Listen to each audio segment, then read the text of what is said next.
Bismillahirrahmanirrahim. Assalamualaikum warahmatullahi wabarakatuh. Para jamaah Al-Asran rahimakumullah yang selalu disertai rahmatnya Allah. Amin ya Allah ya rabbal alamin. Segala situasi kondisi apapun kita pada saat ini, tentunya kita selalu mengharap penuh dengan rahmat, maghfirah dan juga inayahnya Allah. Amin.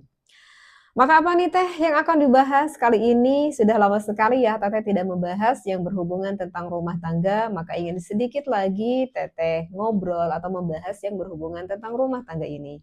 Dan apa yang akan dibahas kali ini cukup menarik sekali. Apakah kalian, wahai pasangan suami istri, kalau misalkan dengan tanda kutip melakukan hubungan atau misalkan biologis, suka ada fantasi tidak?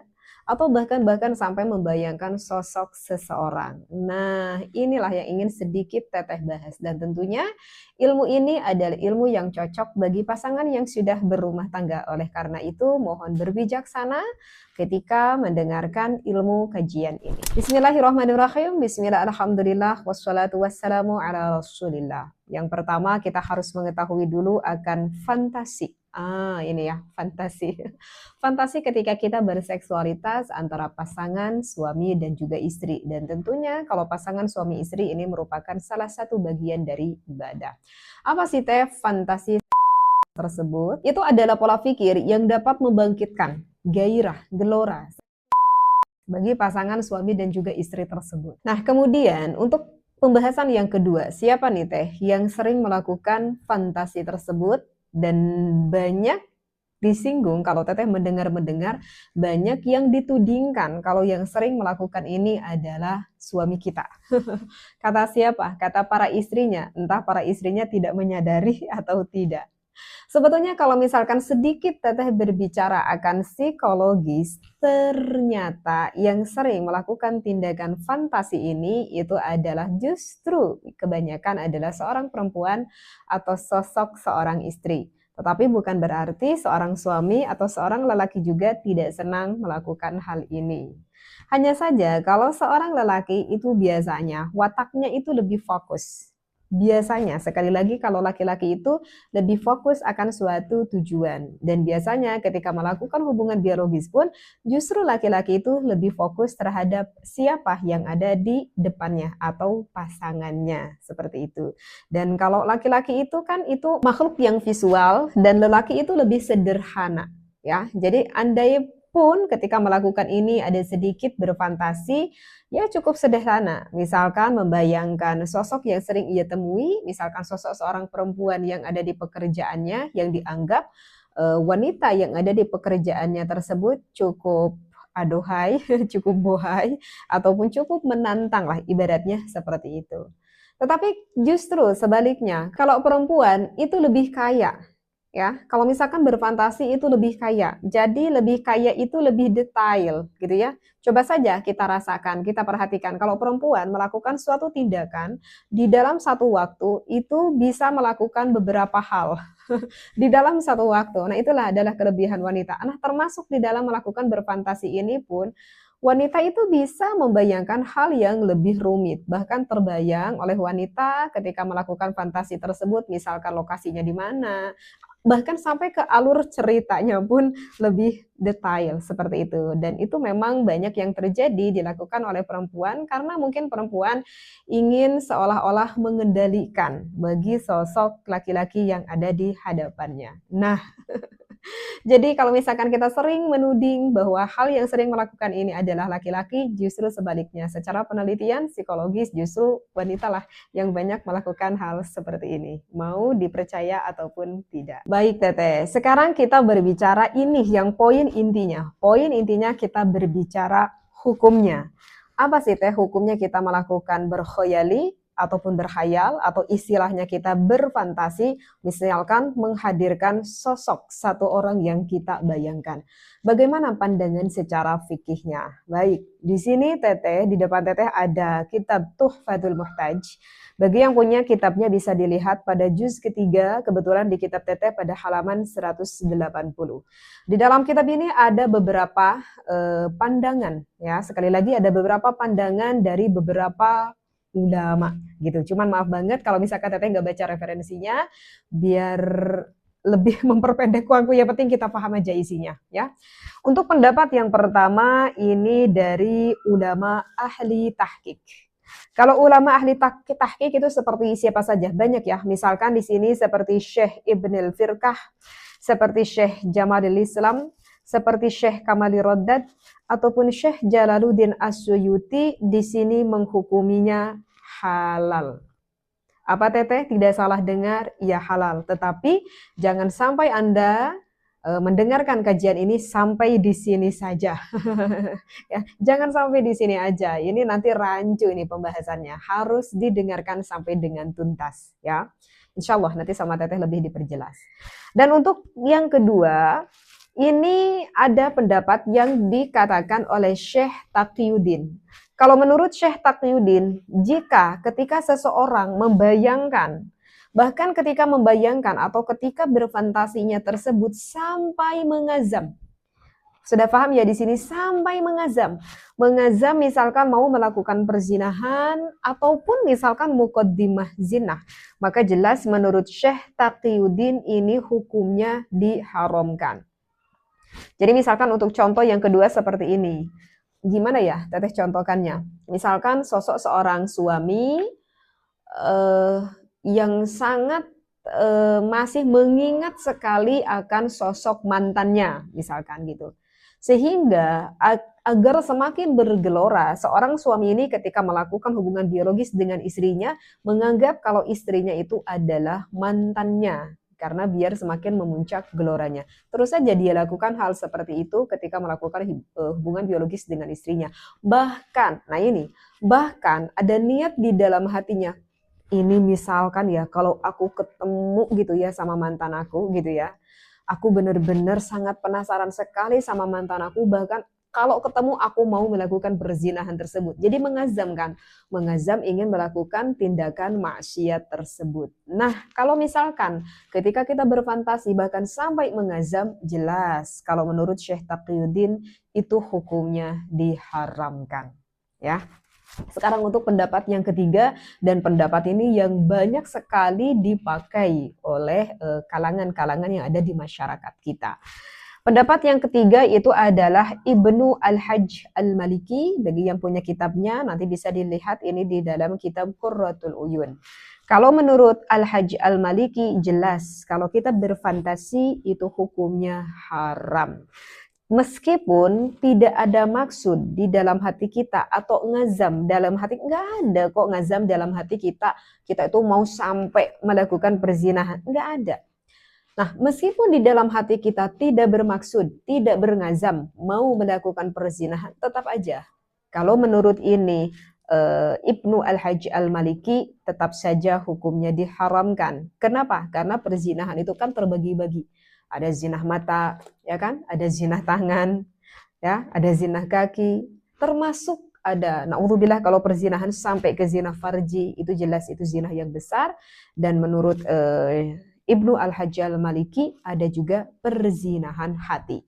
Nah, ketika hati kita, ketika pikiran kita berfantasi, jelas menurut beliau ini haram karena yaitu termasuknya zina hati.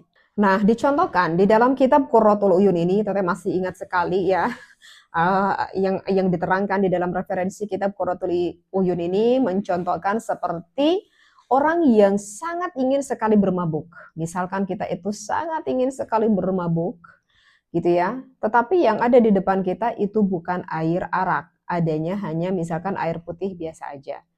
Nah, sehingga misalkan kita itu ketika meminum air putih karena hati kita itu ingin sekali bermabuk, sehingga kita membayangkan air putih yang kita minum yang ada di depan kita, kita bayangkan kalau ini adalah arak. Maka begitulah menurut ulama yang mengarang ini kitab Qurratul Uyun, ini termasuk tindakan yang diharamkan seperti itu ya. Nah, kalau misalkan kita melihat yang menghukuminya diharamkan, bisa dilihat keterangan yang lebih diperkuat oleh suatu hadis.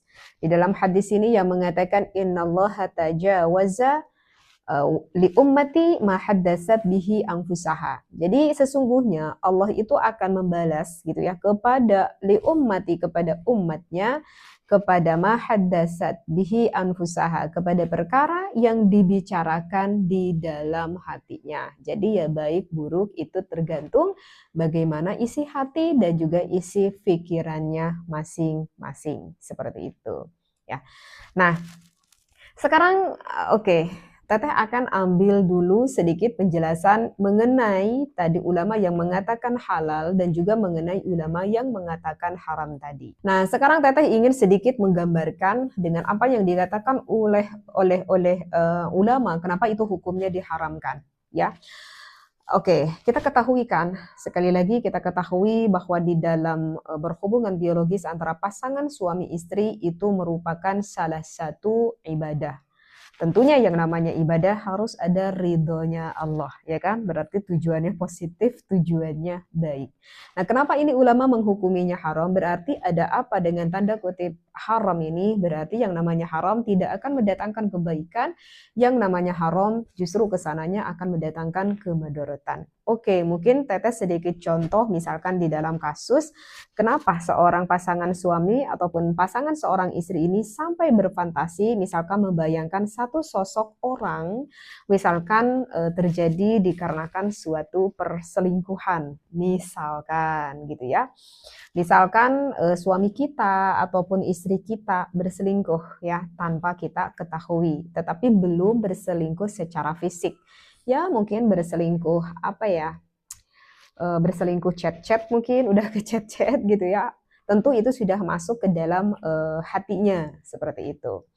Nah, maka contoh kasus ini misalkan ketika melakukan hubungan biologis dengan pasangan suami ataupun istri ini sehingga hatinya, pikirannya berfantasi membayangkan kalau yang ada di depan kita itu adalah bukan suami kita atau itu adalah bukan istri kita tetapi adalah selingkuhan kita. Nah, hal ini bisa saja hukumnya diharamkan. Ya, dan kenapa perselingkuhan ini terjadi itu biasanya ya sedikit Teteh agak mengkol ini ya. Biasanya perselingkuhan itu terjadi biasanya dikarenakan eh, apa ya adanya kurang kepuasan baik secara emosional, misalkan merasa kurang mendapatkan apresiasi atau bisa saja karena merasa kurang penghargaan dari pasangannya dan biasanya itu bisa aja sih mau seorang istri atau mau seorang suami. Atau bahkan saja bisa aja terjadi perselingkuhan tersebut dikarenakan merasa kurang puas di dalam hubungan biologis tersebut. Dan tentunya masih ada juga penyebab hal-hal yang lainnya. Jadi kalau misalkan ada yang mengatakan, oh mungkin karena ini ada suatu kesempatan aja. Sebetulnya agak kurang setuju juga sih ya. Meskipun banyak kesempatan, tapi kalau misalkan hati kita kuat, pikiran kita sehat, maka insya Allah perselingkuhan itu tidak akan terjadi. Kalau misalkan pasangan kita saat ini mengalami perselingkuhan, maka harus sedikit berbicara mengenai psikologis akan kepribadiannya. Apa sih yang kurang yang ia rasakan pada saat ini? Nah, berarti jelaskan perselingkuhan ini sehingga berfantasi ini hukumnya diharamkan karena tujuannya tidak baik. Seperti itu. Ya, atau misalkan nih Teteh kasih contoh yang kedua, sengaja Teteh kasih contoh ini dan ini kemungkinan besar tidak akan jauh alasan-alasannya seperti ini. Misalkan seorang suami, Teteh contohkan seorang suami yang berfantasi dikarenakan seorang suami sebelum melakukan hubungan biologis tersebut, seorang suami melihat dulu suatu tontonan. Mohon maaf banget, misalkan tontonan Blue ya, mungkin sudah paham ya di sini apa itu tontonan Blue. Kalau kita berbicara hukum, tontonan Blue tersebut itu jelaskan hukumnya diharamkan. Kenapa diharamkan? Karena tidak mendatangkan hal yang positif sedikit pun. Kalau kita melihat tontonan tersebut negatif, udah gitu aja. Sesuatu hal yang negatif ya tidak ada kemanfaatan bagi kita. Makanya hukumnya diharamkan. Kemudian kalau misalkan seorang suami setiap mau melakukan ibadah dengan istrinya, sengaja ingin membangkitkan gairahnya dulu dengan sengaja melihat dulu tontonan-tontonan seperti itu tidak akan ada dampak positifnya. Kenapa? Karena ketika si suami kita melihat tontonan tersebut itu tidak ada alur ceritanya. Jadi biasanya tontonan tersebut itu langsung ke sana gitu ya. Maaf-maaf banget langsung ke kegiatan hal itu. Jadi tidak ada dulu alur ceritanya sehingga kan nanti si otak kita itu akan tersimulasi dengan yang non organik. Sedangkan pada kehidupan kenyataannya tidak seperti itu. Hidup itu ada alur ceritanya. Akhirnya, lama-lama kalau kita sering melihat tontonan ini, maka otomatis ini nih otak kita yang di depan ya, fungsi eksekutif otak kita yang di depan itu akan rusak. Kemudian dampak yang selanjutnya, kemudian yang sering menonton ini akan membandingkan loh. Kenapa ya? Kok aku dilihat di tontonan itu perempuannya ini cantik, aduhai, seksai, aduhai, ininya begini-begini fisiknya. Kok istriku tidak seperti ini? Ah, ini yang bahaya, membandingkan. Kemudian apalagi nih teh, bahaya yang selanjutnya itu adalah sampai kecanduan. Saking sampai kecanduannya, maka seorang yang senang menonton ini akan terus mencari, akan terus mencari yang lebih menantang, saking menantangnya sampai merasa tertantang ingin secara nyata melakukan tindakan ini, naudzubillahi min dzalik, suatu perzinahan. Ya, sehingga ketika seorang suami melihat dulu tontonan ini, ketika melakukan ibadah dengan istrinya, sang suami berfantasilah menganggap kalau istrinya yang ada di dalam tontonan tersebut. Maka jelaslah ini hukumnya, berfantasi ini diharamkan. Baik, Teteh contohkan hanya 2 contoh saja ya. Karena kalau semakin banyak di luar contoh nanti bisa sampai 1 jam dong ngajinya gitu ya. Oke ya, tapi insya Allah ya bisa difahami. Nantilah poin intinya apa nih Teh? Diharamkan tuh yang bagaimana? Insya Allah ya nanti di pembahasan yang paling akhir Teteh mengatakan apa poin intinya kalau misalkan tindakan apa sih yang sampai diharamkannya tersebut ya. Nah sekarang untuk yang selanjutnya tadi Teteh membahas ada ulama yang menghalalkan Teh. Bahkan ada beberapa ulama cukup banyak sekali yang menghalalkan. Kok bisa sih Teh ini sampai menghalalkannya? Ya kan ada juga kan dalil di dalam Al-Quran ya. Allah Ta'ala berfirman, A'udzubillahi minasyaitonirrajim. Lillahi ma fis samawati wa ma fil ard wa in tubdu ma fi anfusikum aw tukhfu yuhasibakum bihillah fayaghfiru liman yasha wa yu'adzibu man yasha. Wallahu a'lam bil muradih. Jadi ini dalil secara umumnya ya. Jadi kan artinya kurang lebih lah seperti ini. Jadi intinya ya, niat kebaikan itu akan langsung ditulis. Sedangkan kalau niat kejahatan itu oleh Allah tidak akan langsung ditulis, tetapi akan ditunda dulu kurang lebih sekitar 6 jam. Nah, inilah ada ulama yang menghalalkan karena memang hati dan pikiran itu memang sulit untuk kita kendalikan. Dan hati itu di dalam 1 detik bisa berubah sampai 40 detik. Kurang lebih seperti itu. Nah, sekarang Teteh contohkan kepada yang memperbolehkan. Iya Teteh, misalkan yang tadi Teteh contohkan aku sudah paham ya Teh, misalkan dikarenakan perselingkuhan ataupun dikarenakan suatu tontonan ya, misalkan seperti itu. Dan ini ingat ya, ini itu jangan sampai menjadikan alasan untuk kita sebagai suatu pelarian. Tidak boleh ya. Jadi harusnya apa? Tetap kita hadirkan pasangan kita dan semuanya itu bisa kita komunikasikan. Tetapi kan banyak sekali dengan kasus yang seperti ini Teteh. Teteh, aku sudah berumah tangga sudah belasan tahun, bahkan mungkin sudah puluhan tahun ya Teh. Misalkan aku udah berumah tangga 21 tahun, udah 25 tahun gitu ya. Udah belasan tahun, puluhan tahun aku bersama dengan pasangan aku. Wajar gak Teh kalau di dalam rumah tangga ada rasa bosan? Maka mungkin Teteh akan jawab, wajar sekali. Sangat wajar sekali ya, ada rasa bosan di dalam rumah tangga tersebut. Nah, dikarenakan ada rasa bosan tersebut sehingga datanglah inginnya seorang suami atau inginnya seorang istri berfantasi, gitu ya. Apa? Berfantasi dikarenakan rasa bosan. Nah, ketika ada rasa bosan itu, apa tindakan yang harus kita lakukan? Jelas, yang pertama itu adalah komunikasi. Harus Teteh pasangan suami istri berkomunikasi mengenai hal ini, sangat harus kalau menurut Teteh pribadi ya. Berkomunikasilah meskipun kita menganggap mengobrolkan hal ini dianggap tabu. Bukan, ini bukan tabu. Ini jadikanlah obrolan rahasia pribadi antara pasangan suami istri. Ketika suaminya berkata pada istrinya, yang aku sudah mulai agak bosan. Kemudian ketika bercinta pun sudah mulai bosan, gimana ya caranya biar tidak bosan. Nah, nanti istrinya respect, oh sekarang suamiku sudah mulai bosan. Maka dikorekkan nanti oleh istrinya, apa yang membuat kamu bosan yang? Gitu. Apakah tempatnya yang bosan atau apanya yang membuat bosan? Nah kan nanti akan ada sedikit-sedikit pembicaraan komunikasi yang lebih enak dan itu ada sifat keterbukaan. Misalkan kata suaminya, ya bosan tempatnya seperti ini. Misalkan istrinya bilang, iya sama aku juga bosan. Kalau begitu apa yang kamu inginkan yang? Kata suaminya, aku inginnya tuh di tempat kayak alam terbuka misalkan.